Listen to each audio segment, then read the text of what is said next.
Welcome back to the deep dive. We're here to, unpack those big ideas and pull out the real gems of wisdom you need. That's the plan.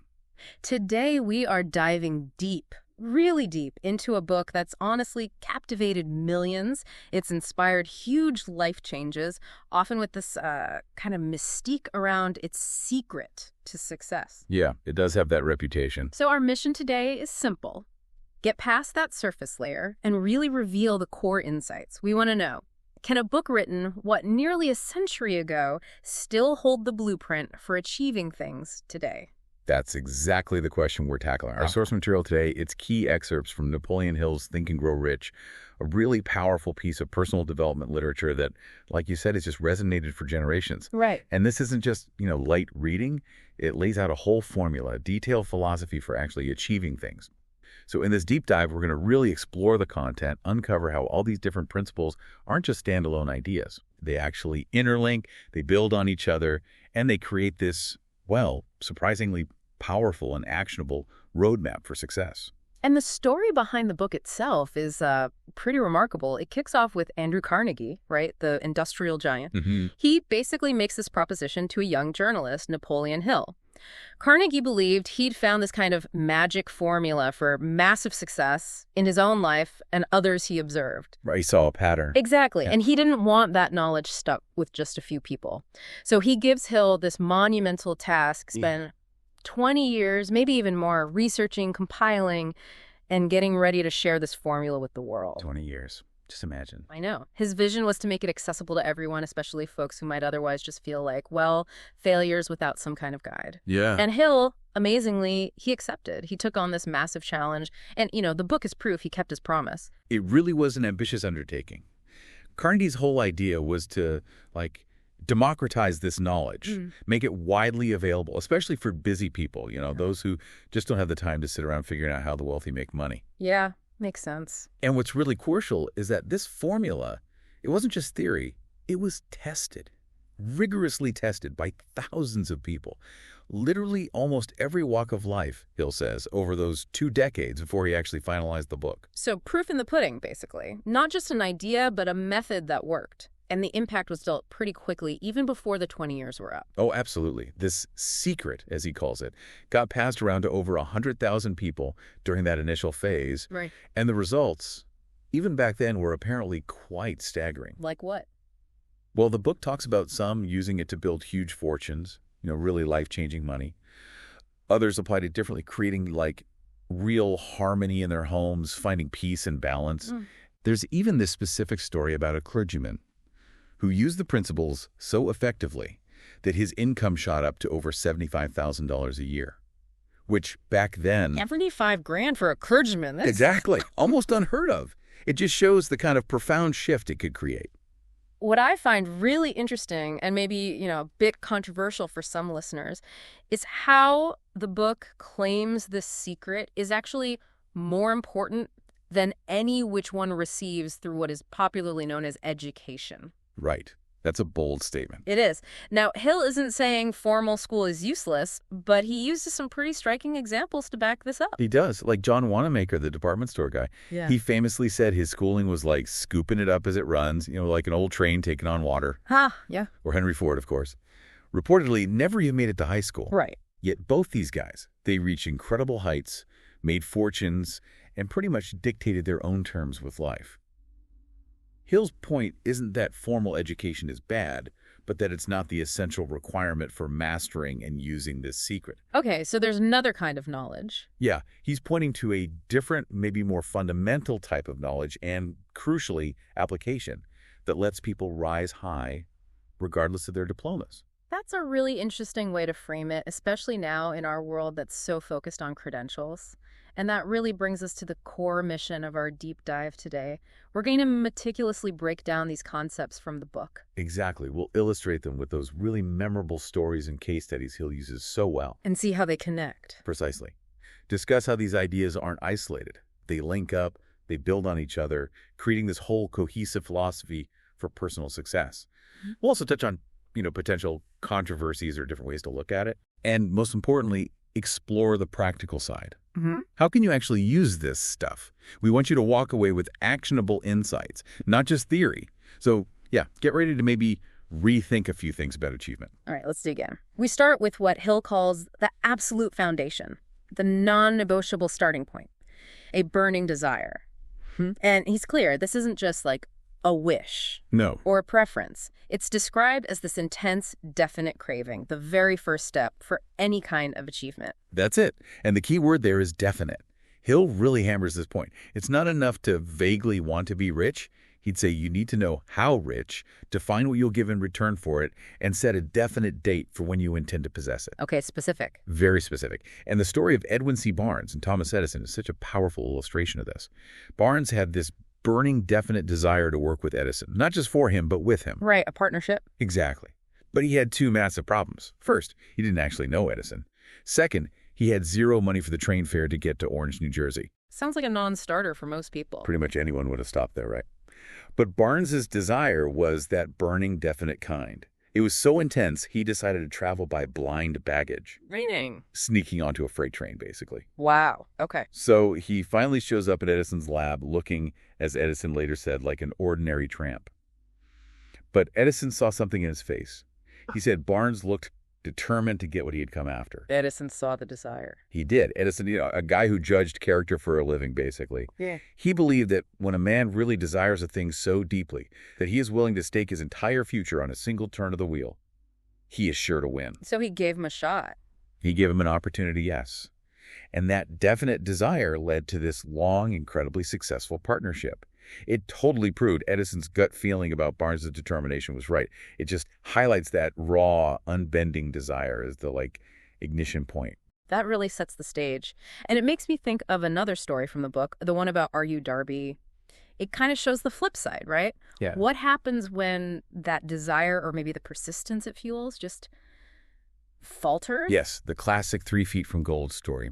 So Darby was a gold miner.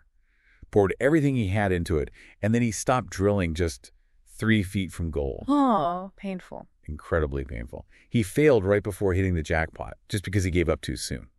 But here's the critical part.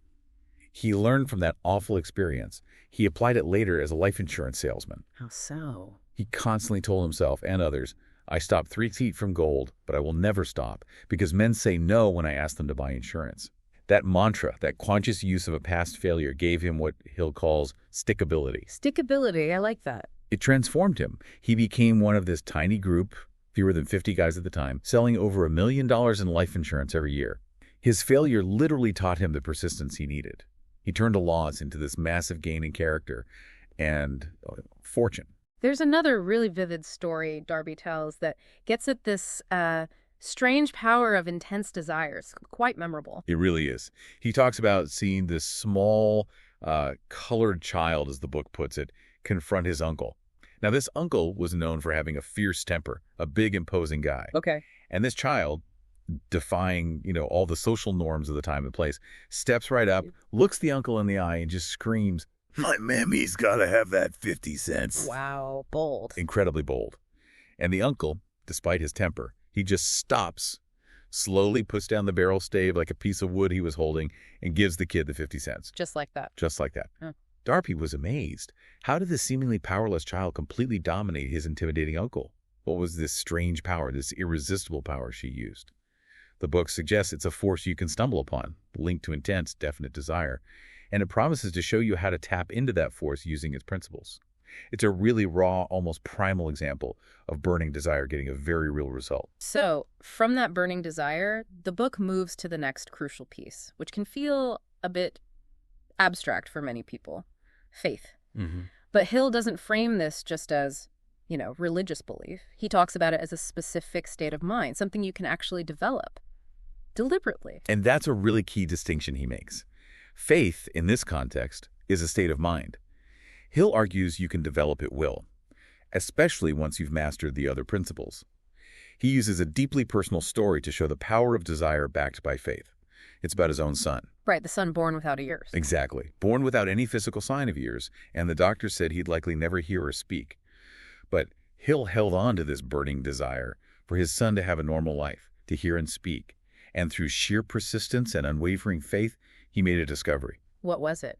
He found out his son could actually hear him quite clearly if he spoke with his lips touching the boy's mastoid bone, right behind where the ear would be. Wow, that's incredible. So that seemingly small discovery opened a door? A huge door. Hill states it very clearly. Desire backed by faith knows no such word as impossible. The son, filled with enthusiasm from this newfound ability, wrote a letter to a hearing aid company, just sharing his experience. And they responded. Something in that letter caught their attention. They invited him to New York. While he was touring their factory, he had this flash of inspiration, a hunch, an idea.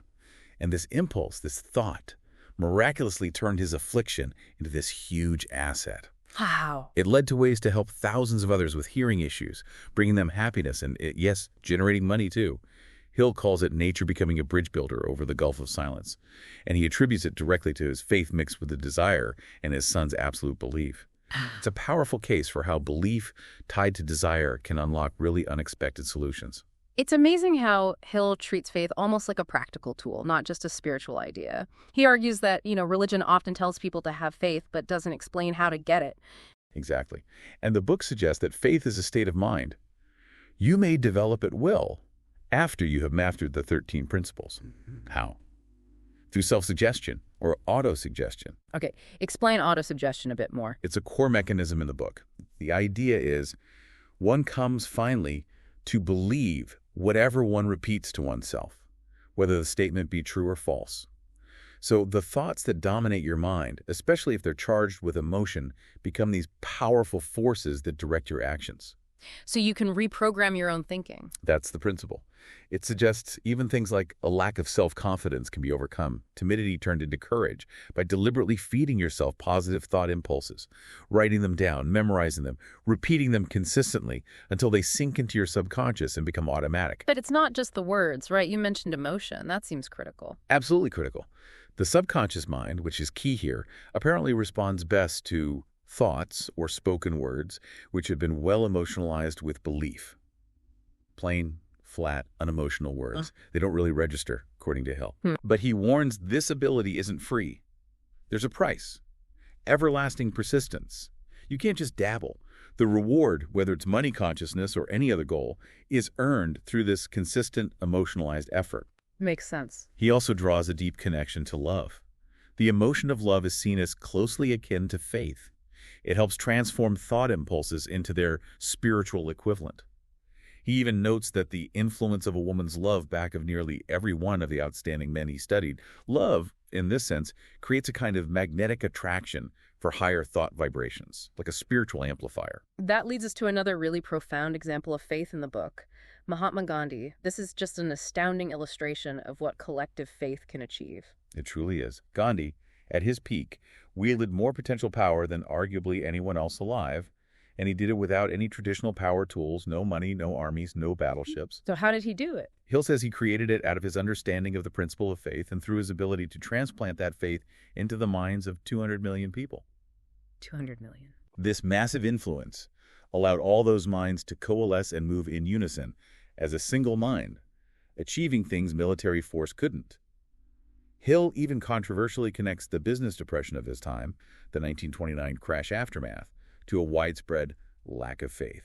Okay, attributing a depression to lack of faith. That's a big claim. How does he square that with, individual responsibility or external economic forces?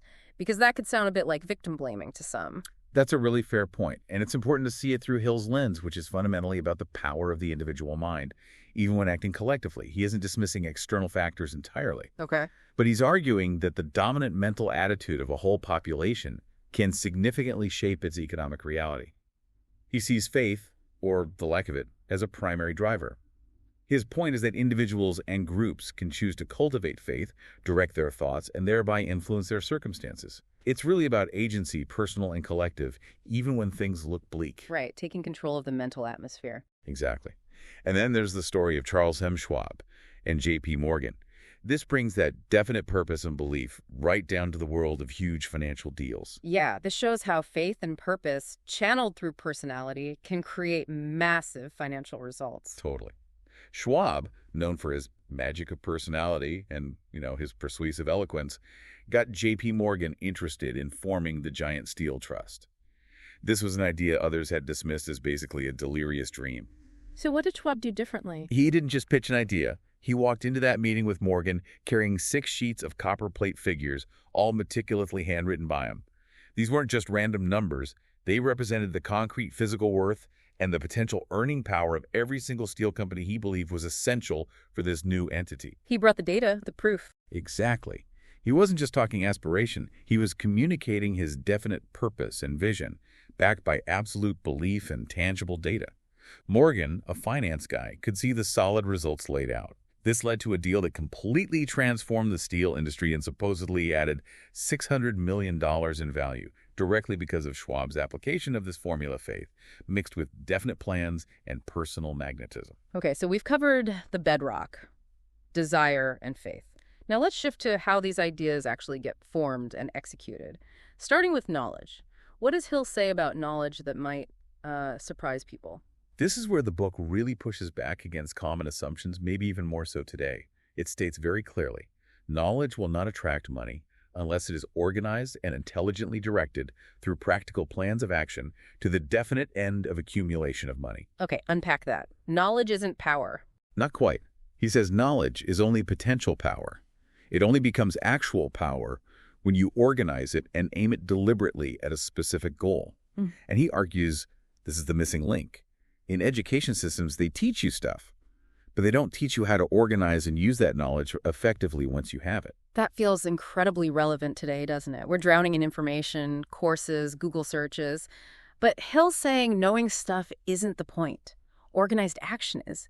How often do we see brilliant people paralyzed because they know too much, maybe? They can't pick a direction. Oh, absolutely. The challenge isn't getting information anymore. Yeah. It's the discipline. Right. The discipline to filter it, make a plan with it, and then act on that plan relentlessly. Think about how many great ideas just fizzle out because someone lacked a definite plan or the guts to actually start. Right. And Hill uses those powerful examples again. Edison, 3 months of formal schooling, died rich. Ford, less than 6th grade, massively successful financially. Again, it's not anti-education, but it highlights that organizing and applying knowledge practically is more critical than just having the diploma. So it's about strategic learning. Exactly. He even notes that specialized knowledge is among the most plentiful and the cheapest forms of service. His advice, figure out exactly what specialized knowledge you need for your purpose and go get it. Be strategic about what you learn.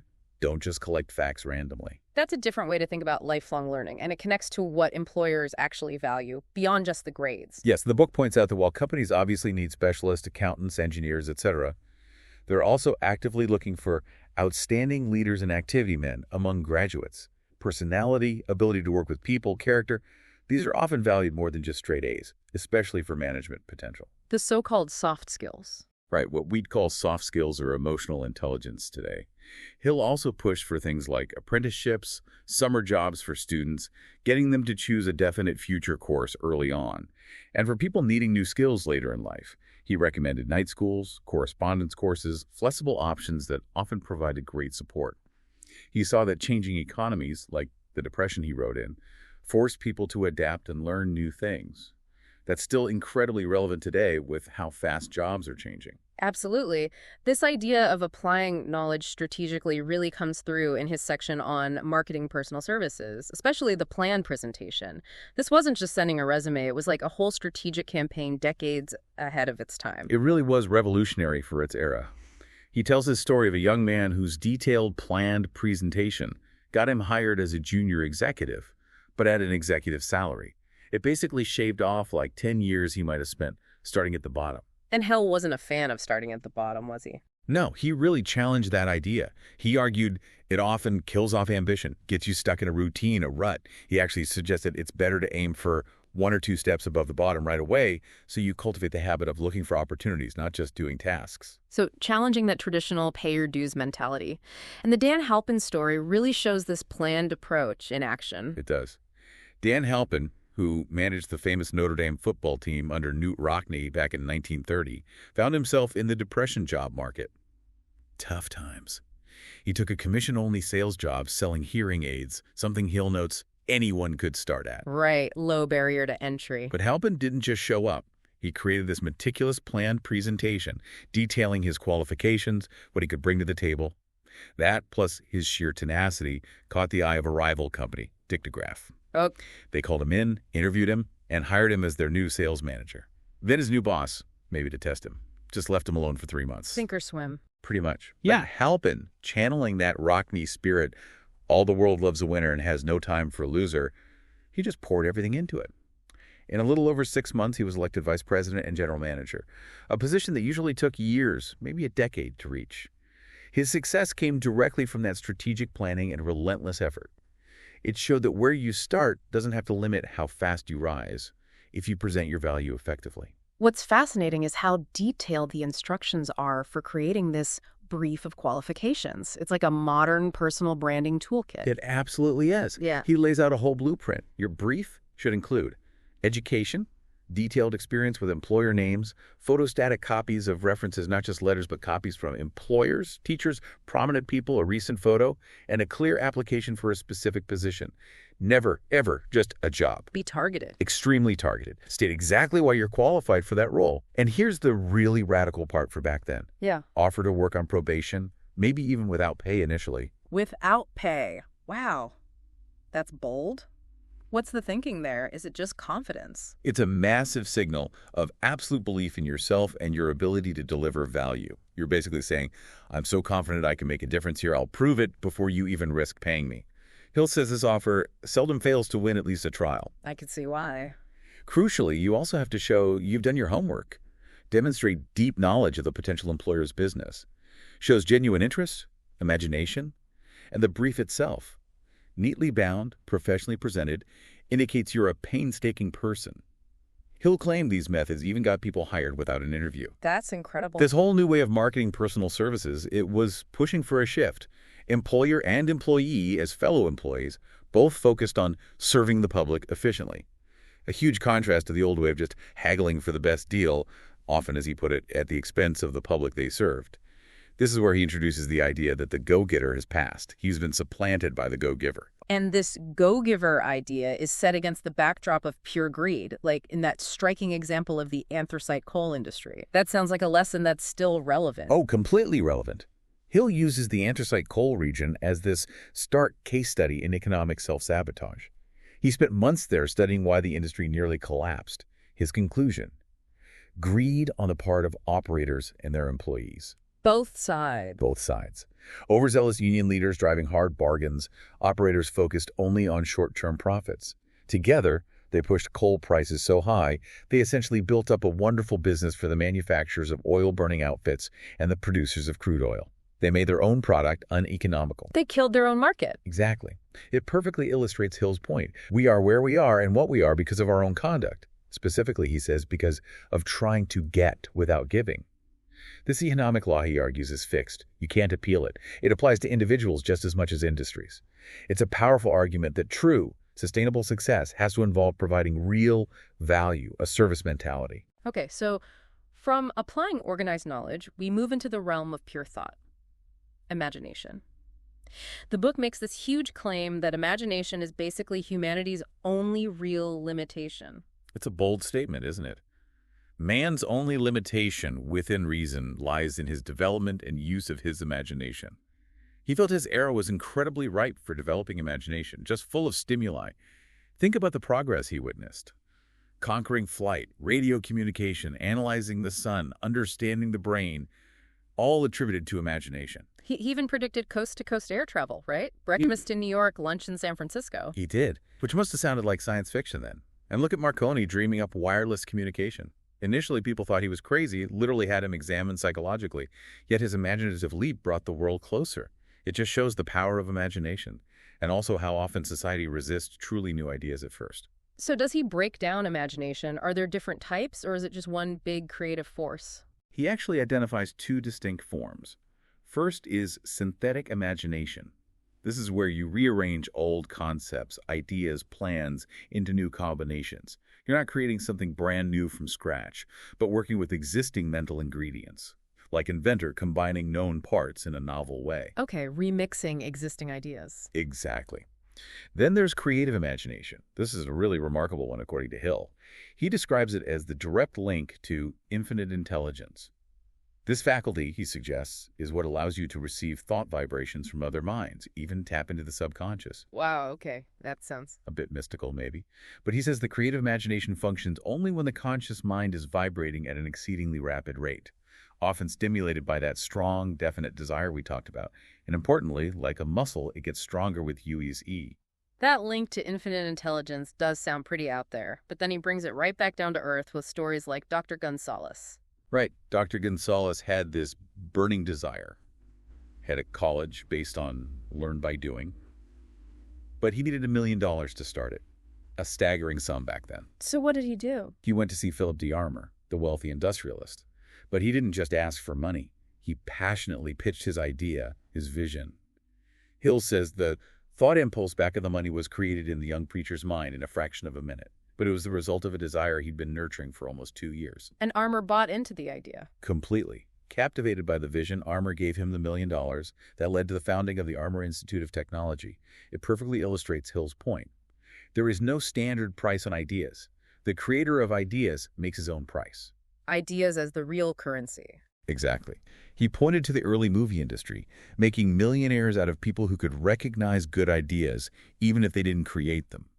And he predicted the next wave would be in radio specifically, people who could create programs that didn't just entertain with silly giggles, but actually converted listeners into buyers by providing real value and indisputable proof of results. He even foresaw the need for new ad experts who could translate ideas into sound. Pretty insightful for his time. That foresight is amazing. This idea that imagination fuels valuable ideas leads us right into the next building block, organized planning, which he connects tightly to the mastermind concept. This sounds a lot like modern networking or strategic alliances. It really does. He defines the mastermind as coordination of knowledge and effort in a spirit of harmony between 2 or more people for the attainment of a definite purpose. And he's unequivocal. No individual achieves great power or fortune alone. You need a mastermind alliance. You need the combined experience, education, native ability, and imagination of other minds. So collaboration is essential. Absolutely. And any plan, he insists, should be a joint creation. It needs to be checked and approved by the members of your mastermind alliance. Get that feedback, that collective wisdom. So it's not just about having a plan, but being willing to adjust it, get input, be persistent if it fails. Exactly. Persistence in planning is key. If plan A fails, create plan B. If that fails, plan C. Keep going until one works. Temporary defeat is not permanent failure, he says. It might just mean your plans weren't sound. He uses Samuel Insull as an example, a powerful man who lost his fortune because his new plans, made under the pressure of the Depression, were not sound. And maybe he lacked the fire of persistence to rebuild effectively. So even brilliant people need sound plans and grit. And collaboration. This ties into leadership, too. Leadership needs power. Power needs cooperation. He argues the old leadership by force model is dead. The future requires leadership by consent, genuine cooperation. Leaders need to see themselves almost as public servants, managing for the collective good, not just exploiting. He even lists key leadership traits: definite purpose, self-control, justice, decisiveness, definite plans, doing more than you're paid for, pleasing personality, sympathy, understanding, mastering details, taking responsibility, and cooperation. It's a pretty comprehensive list. And Henry Ford comes up again here, right? As an example of using a mastermind. He didn't do it all alone. Not at all. Ford started with huge disadvantages. Yeah. Poverty, lack of formal education. But his rapid progress, his biggest achievements, really took off after he became friends with Thomas Edison. That shows the power of one great mind influencing another. Okay. But it went deeper. His alliances with Harvey Firestone, John Burroughs, Luther Burbank, each a giant in their own field, that friendly alliance of minds, was central to Ford's power. It's concrete proof of the mastermind principle in action. Hill also describes a practical technique, the roundtable procedure.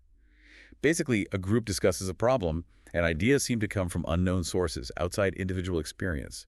It stimulates everyone's thinking, showing that cooperative power. Like collective brainstorming, where the whole is greater than the sum of its parts. Okay, we've covered the external stuff, planning, knowledge, collaboration. Now let's dive into the internal machinery of success. Starting with a concept that might sound pretty unconventional today, sex transmutation. Yeah, this one definitely raises eyebrows, and it's crucial to see it through Hill's perspective from that time, almost like a scientific observation he was making. He calls sex desire the most powerful of human desires. The core idea of sex transmutation isn't about suppression. Okay, what is it then? It's about consciously redirecting that incredibly powerful energy. When this driving force is harnessed and redirected along other lines, he claims it keeps its potent qualities: keenness of imagination, courage, willpower, persistence, and creative ability. He uses it can transform mediocrity into genius. So like taking the raw energy of a river and channeling it through a turbine to create electricity, not stopping the river, but using its power differently. That's a Okay. perfect analogy, exactly.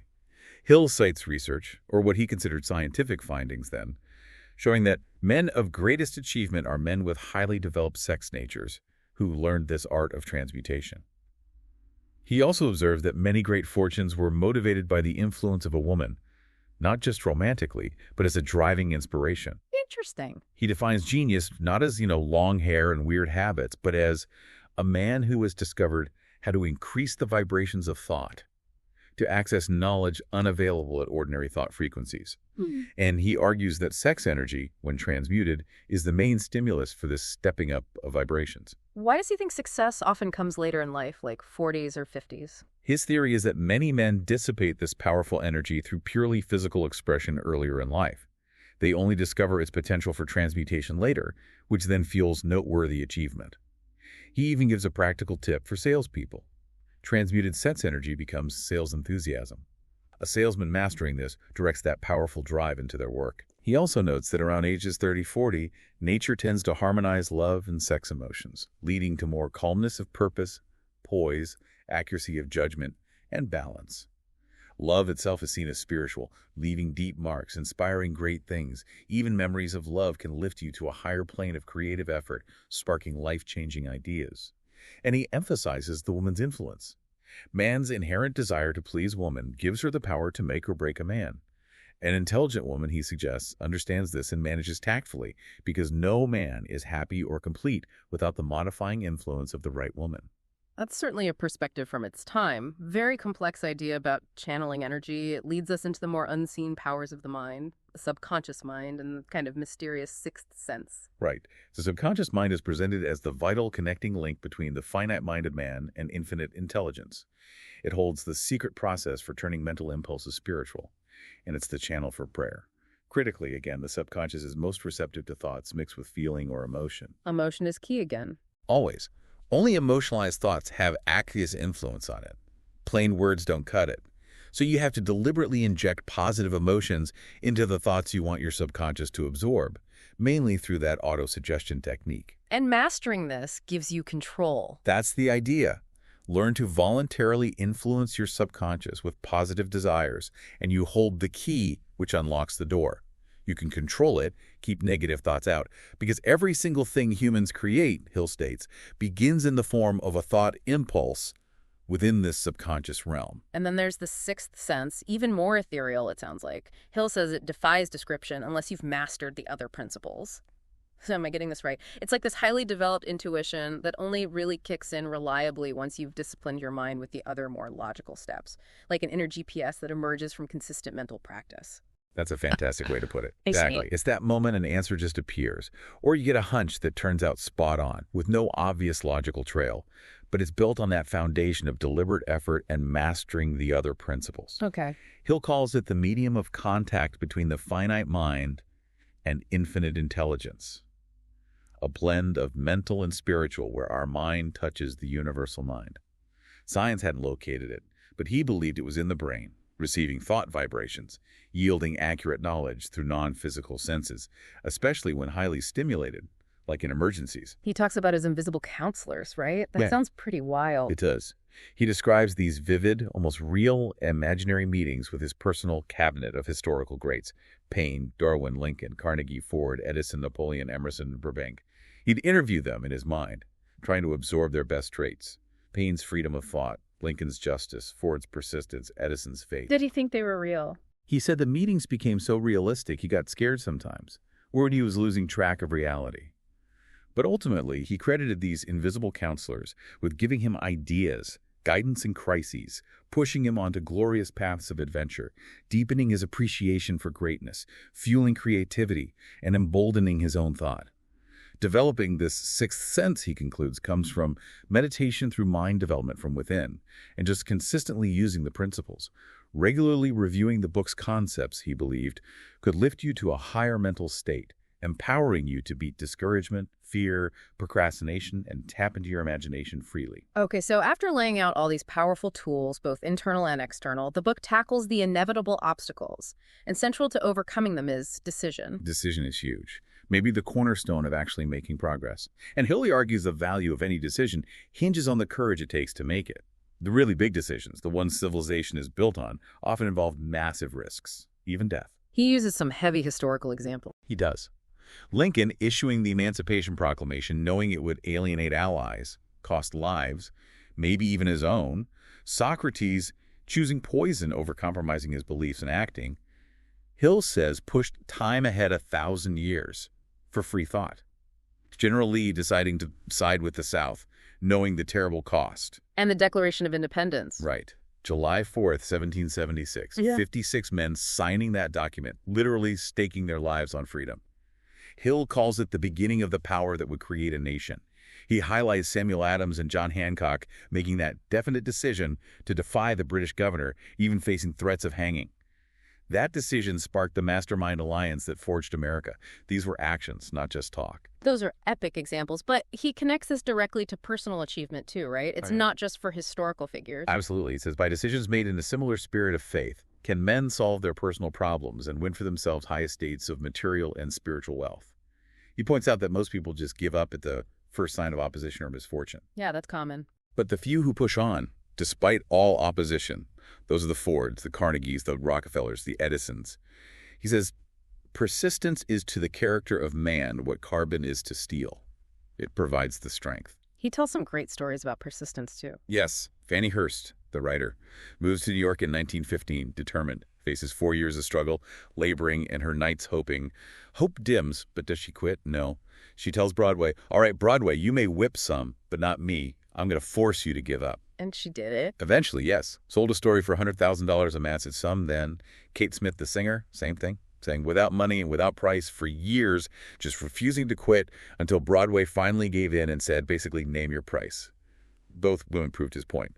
Failure cannot cope with persistence. And persistence itself is fueled by things like definite purpose, intense desire, self-reliance, definite plans, knowledge, cooperation, and pure willpower. So besides lacking persistence, the book digs into these internal barriers, the 6 basic fears and a 7th basic evil.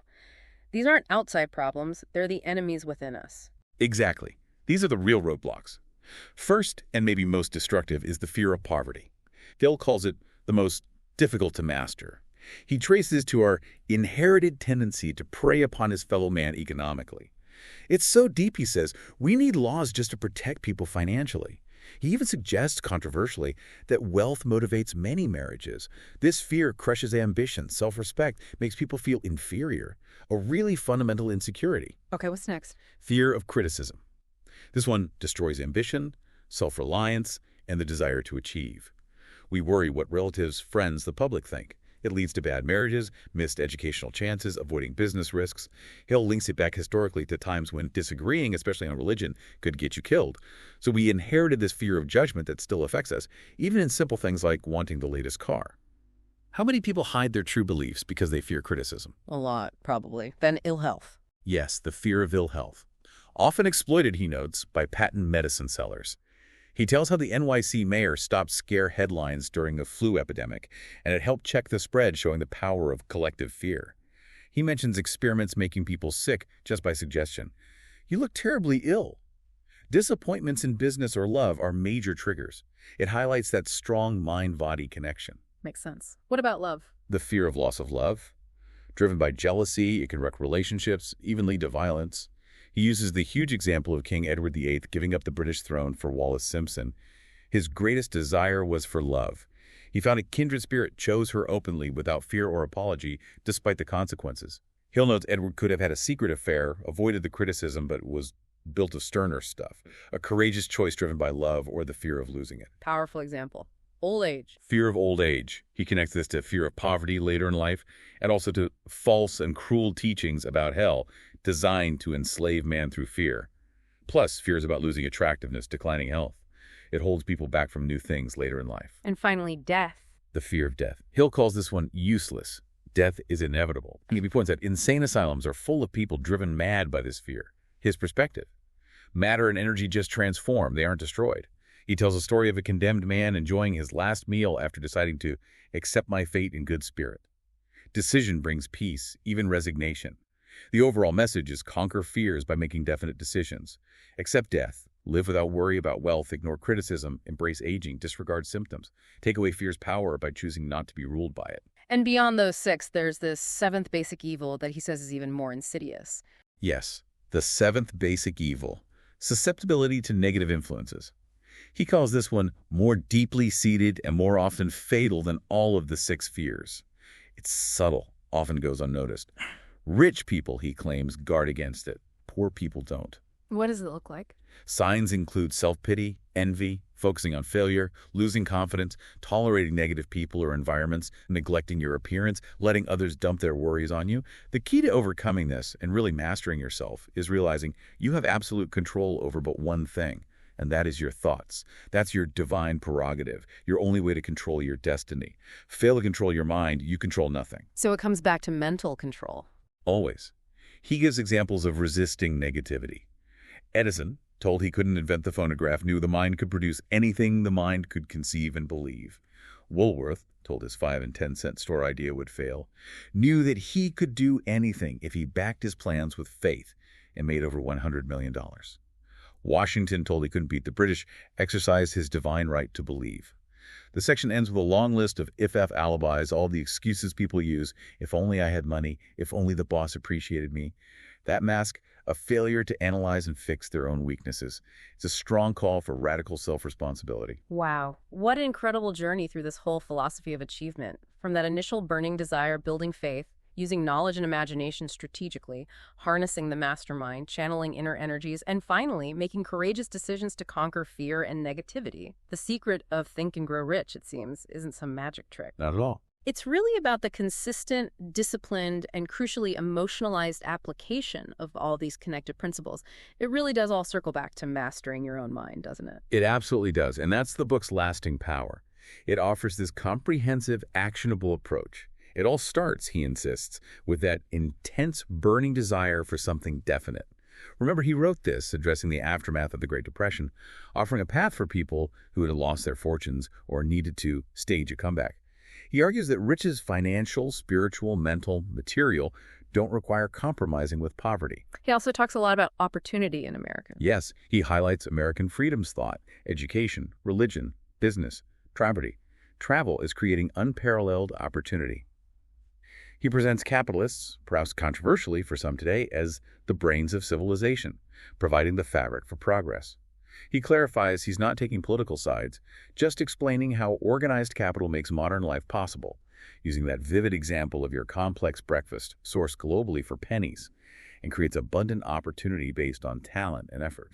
And the law of economics. Right, governed by the law of economics, a fixed law of cause and effect. Getting without giving, he warns, always brings penalties. Ultimately, the core message is self-mastery, controlling your mind, your spiritual estate. And above all, failure cannot cope with persistence. So as we wrap up this deep dive, here's a really provocative thought from the book to leave you with. Hill writes, "The people of America began to think of poverty following the Wall Street crash of 1929. Slowly but surely, that mass thought was crystallized into its physical equivalent, which was known as a depression. This had to happen. It is in conformity with the laws of nature." That is a bold claim. It really is, and definitely one that sparks debate. But it forces you to reflect, doesn't it? Consider how your own dominant thoughts, maybe individually, maybe collectively with those around you, might actually be shaping your reality, your world.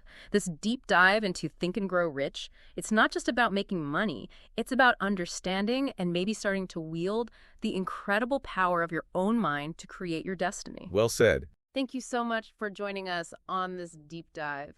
And to you, our listener, we really encourage you to keep exploring, keep digging into knowledge, and more importantly, into application. Until next time.